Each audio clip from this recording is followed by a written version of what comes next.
La construction du Titanic, le fleuron du savoir-faire maritime britannique. Avant de revenir sur la construction de l'un des navires les plus connus au monde, cette vidéo est réalisée en partenariat avec NordVPN. Un VPN est un réseau privé virtuel qui chiffre vos données afin de protéger votre identité en ligne. Grâce à NordVPN, vous avez la possibilité d'accéder à n'importe quel contenu sur Internet sans aucun blocage géographique en vous connectant à l'un des 5400 serveurs répartis dans 59 pays à travers le monde.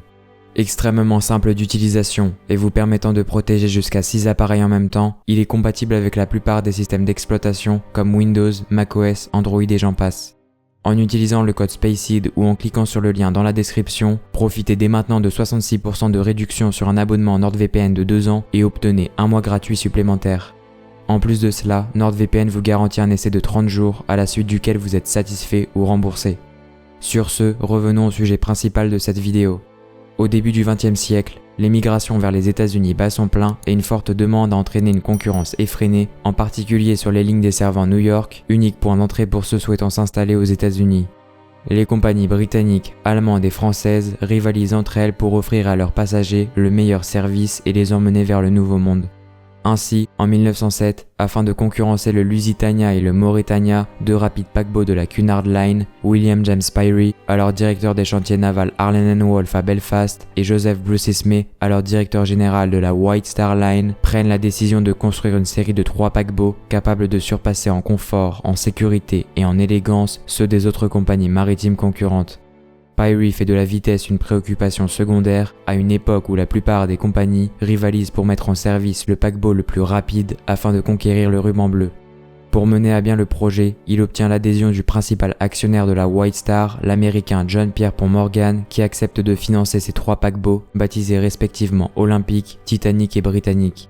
Avec leurs 269 mètres de long et leurs 28 mètres de large, ces géants des mers sont capables d'emporter près de 2500 passagers et un équipage de plus de 900 personnes. L'immense taille de ces navires peut s'expliquer par la consommation faramineuse de charbon des chaudières à vapeur, donc construire des paquebots plus gros en augmentant leur capacité en passagers permettait de mieux rentabiliser chaque traversée. Les chantiers navals Harland & Wolff situés à Belfast en Irlande du Nord sont chargés de la construction du Titanic et des 2 autres superliners. Pour cela, Spry fait agrandir les chantiers navals et un immense portique long de 256 mètres, le plus grand jamais construit, est érigé au-dessus des nouvelles cales sèches. Les plans des 3 transatlantiques sont réalisés par les architectes navals Thomas Andrews et Alexander Carlisle. Cependant, un différend entre Carlisle, Ismay et Spry sur le nombre de canots de sauvetage provoque le départ en retraite de l'architecte. Le 31 juillet 1908, Ismay approuve le projet lors d'un déplacement à Belfast et signe une lettre d'accord avec les chantiers navals. Aucun contrat officiel n'est signé, les liens entre les 2 firmes étant très forts depuis plusieurs décennies. Conscient de l'importance de l'événement, Spry engage le photographe Robert Welch qui est chargé d'immortaliser les moments forts de la construction. À l'automne 1908, les plans sont achevés et les approvisionnements spéciaux ainsi que les équipements non réalisables par les chantiers Harland & Wolff sont commandés. Le 16 décembre 1908, les ouvriers posent le premier élément de la quille du futur olympique. Le 31 mars 1909, son sister ship le Titanic est mis en cale. Les travaux avancent très vite et 2 ans plus tard, au printemps 1911, la coque du Titanic est achevée. Elle est constituée de 2000 plaques de tôle maintenues par 3 millions de rivets. L'Olympique est lancé le 20 octobre 1910 et le Titanic le 31 mai 1911, jour de l'anniversaire de Spry qui assiste à la mise à l'eau du paquebot en présence de 100 000 personnes. Le Titanic est à l'époque le plus grand et le plus luxueux paquebot jamais construit.